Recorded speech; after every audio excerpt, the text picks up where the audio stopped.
Saudara ahli, kita tahu bahwa bansos ini kan merupakan suatu keputusan dibuat berdasarkan keputusan pemerintah dan DPR sehingga ada undang-undang tentang itu.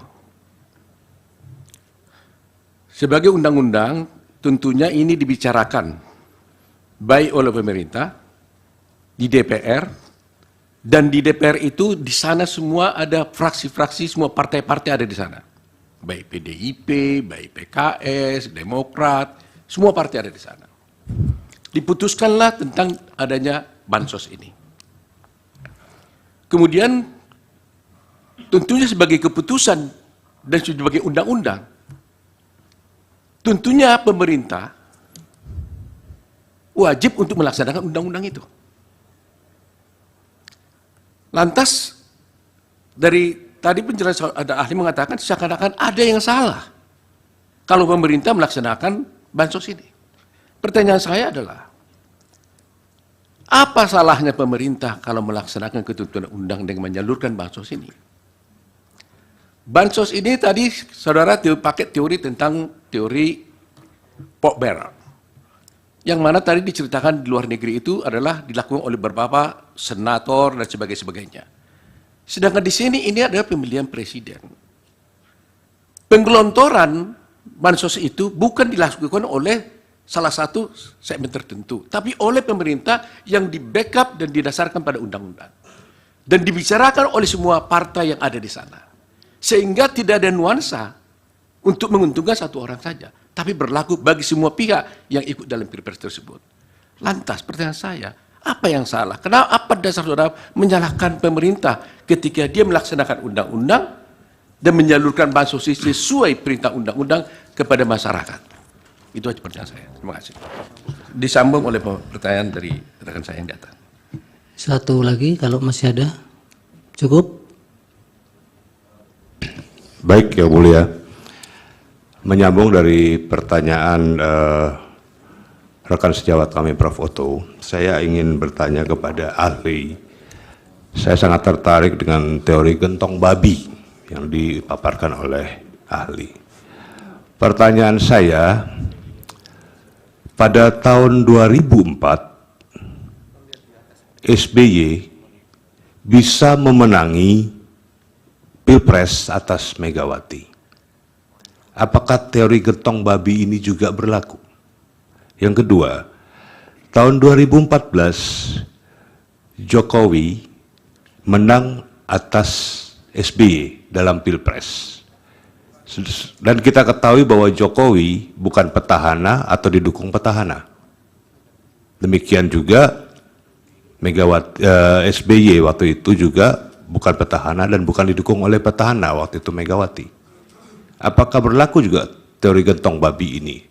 Pertanyaannya adalah, apa korelasi teori gentong babi yang ahli sampaikan dengan yang tadi disebut-sebutkan nama Prabowo dalam Pilpres 2024 ini? Prabowo bukan petahana, dan di dalam kabinet yang menjadi calon wakil presiden juga ada menteri. Mahfud MD, ada gubernur Ganjar Pranowo, ada mantan gubernur Anies Baswedan. Mereka sama-sama dalam satu lingkup kekuasaan eksekutif. Monggo, silakan dijawab oleh ahli. Baik, dari Bawaslu cukup ya? Cukup, Yang Mulia. Dari Hakim? Baik, silakan Pak Faisal. Terima kasih Yang Mulia. Terima kasih untuk pertanyaan-pertanyaannya. Pertama, produksi turun 0,6 sekian juta ton. Kenapa harga terus meningkat? Ya, lazimnya kalau import itu sudah masuk, harga turun, spekulan beras tidak berani naik-naikkan harga, karena Bulog punya kekuatan untuk membanjiri pasar. Kok itu tidak terjadi berbulan-bulan? Dan puncaknya bulan Februari. Puncaknya bulan Februari. Oleh karena itu, hampir bisa dipastikan secara teoritis pun mendukung bahwa digunakan untuk kebutuhan tidak semata-mata untuk stabilisasi harga. Supermarket modern kekurangan pasokan. Dan ini menariknya di pasar-pasar tradisional ada tapi terbatas, harganya mulai naik gitu. Masyarakat luar biasa yang mulia menyiasati, saya melihat dengan mata kepala saya sendiri karena saya suka mengamati di pasar. Jadi mereka beli biasanya yang kualitas 11.000 sekarang jadi 14.000, mereka belinya separuh saja, yang separuhnya lagi kualitas rendah. Jadi ya itulah cara masyarakat itu survive karena luar biasa. Oleh karena itu hampir bisa dipastikan mungkin juga susut dimakan tikus, ada hawa tikus nasional sehingga gudang-gudang Bulog tergerus habis gitu. Tidak juga gitu kan. Jadi apa ya, kembali lagi pork barrel itu pork barrel plus ya, pork barrel plus yang memastikan targetnya tercapai sebanyak-banyaknya sebagaimana yang dinarasikan kalau bisa satu periode. Nah kemudian El Nino 2021 ada juga El Nino, tapi tidak ada bansos El Nino. Tatkala intensitas El Nino-nya lebih tinggi dari 2023-2024 gitu. Dan ini pun diperpanjang lagi kan, sudah tidak ada El Nino, ada bansos El Nino udah hampir selesai dan intensitasnya lebih tinggi tahun 2021 gitu. Tapi tidak ada waktu itu bansos, lagi-lagi ya karena tahun ini spesial ada pemilu gitu. Sesederhana itu. Kemudian kalau dilihat dari terkait dengan bansos, sebetulnya gelondongannya kan perlindungan sosial. Jadi ini adalah program social protection. Jadi ini bukan, kalau bansos itu seolah-olah belas kasihan, kemurah hatian. Nah, ini adalah kewajiban negara untuk mengentaskan orang miskin untuk tidak jadi miskin, dan orang yang belum miskin tidak masuk ke jurang kemiskinan. Itulah perlindungan sosial namanya. Tapi varian bansosnya semakin banyak. Disetujui DPR tentu. Tapi tambah di tengah jalan, ya tidak disetujui DPR. Pelaksanaannya dilaksanakan oleh para menteri dengan kamuflase. Ini dari Pak Jokowi, nggak disepakati oleh DPR. Import disuruh 3 juta, tidak persetujuan DPR. Banyak sekali. Dan kita tahulah kehidupan berbangsa di kita kan, kita sempat presiden heavy, lantas parlemen heavy, presiden heavy, sekarang Jokowi heavy. Not only presiden, Jokowi heavy. Apa yang diingin Pak Jokowi harus terwujud. Itu yang membuat situasinya lebih masif, dan matter of time saja nanti penerima bansos-bansos itu juga banyak yang tumpang tindih. Di Sunter, di daerah hampir tiap hari ada pembagian bansos untuk orang yang sama. Pusing, ini bansos apa lagi katanya.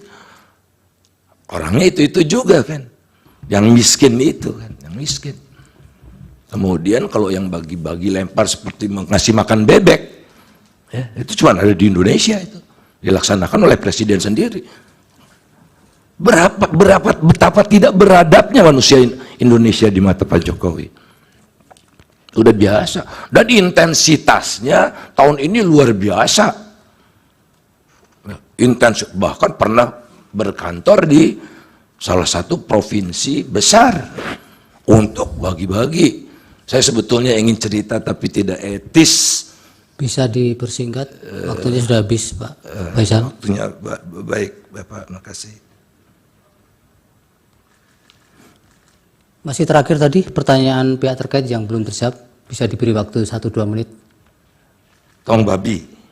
Ya, yang keterlibatan mantan-mantan gubernur, kemudian toh ikut kontestasi juga itu. Kan ini pemilu nasional, relevan marketnya kalau di pengadilan KPPU yang mulia, relevan marketnya bukan provinsi. Jadi gentong babi ini mengacu pada praktik yang dilakukan oleh politisi yang menduduki jabatan tinggi di pemerintahan pusat yang mampu menggelotorkan uang lebih besar gitu, agar menarik pemilih sehingga dia terpilih kembali. Jadi beda relevan market kalau kita bicara gubernur, bupati dan sebagainya, karena yang dihitung adalah nasional, dan gubernur atau bupati tidak punya aparat sampai ke seluruh Indonesia. Gubernur Jawa Timur tidak bisa memerintah kepala desa di Papua, nggak bisa. Tapi kalau presiden bisa, kalau menteri dalam negeri bisa, polisi bisa. Itu kira-kira bedanya. Baik, terima kasih. Pertanyaan kami juga belum dijawab, Yang Mulia. Sudah tadi keterlibatan DPR tadi kan? Ya, tapi Hanya memang ada beberapa actionnya yang kemudian tidak match, itu tidak maunya DPR. Sudah dijawab tadi. ya, Pada bagian mana yang dijawab? apakah memang pemerintah yang melaksanakan ketentuan undang-undang tentang bansos itu, apakah bisa dipersalahkan pemerintahnya kalau dia melaksanakan ketentuan undang-undang? Saya rasa jelas tidak perlu dipermasalahkan. Ya, pemerintah wajib untuk melindungi rakyatnya, membantu bantuan sosial kalau ada bencana alam, kalau ada gempa bumi, ada tanah longsor, ada El Nino, dan semuanya ada indikatornya. Oke, cukup Pak. Yang Mulia, mungkin ada miss sedikit. Pertanyaan saya tadi bukan menyangkut gubernur. Pertanyaan saya tadi adalah bagaimana ketika tahun 2004 itu SBY bisa menang atas Megawati dalam Pilpres, dan kemudian 2014 Ya, Jokowi ada yang menang ditambahkan Pak Faisal dalam berkaitan dengan itu? Ya, itu belum dijawab. Tidak masuk dalam kriteria politik gentong babi karena Pak SBY waktu itu bukan incumbent. Pak SBY incumbent pada pemilu berikutnya. Setelah itu dia tidak menyiapkan dinastinya, anaknya. Jadi dia bebaskan waktu yang Baik, cukup Pak Faisal. Terima kasih waktunya. Mudah-mudahan dapat dipertimbangkan untuk dapat menjadi pertimbangan mahkamah dalam menjatuhkan putusan. Cukup keterangannya. Terima kasih. terima kasih Yang Mulia.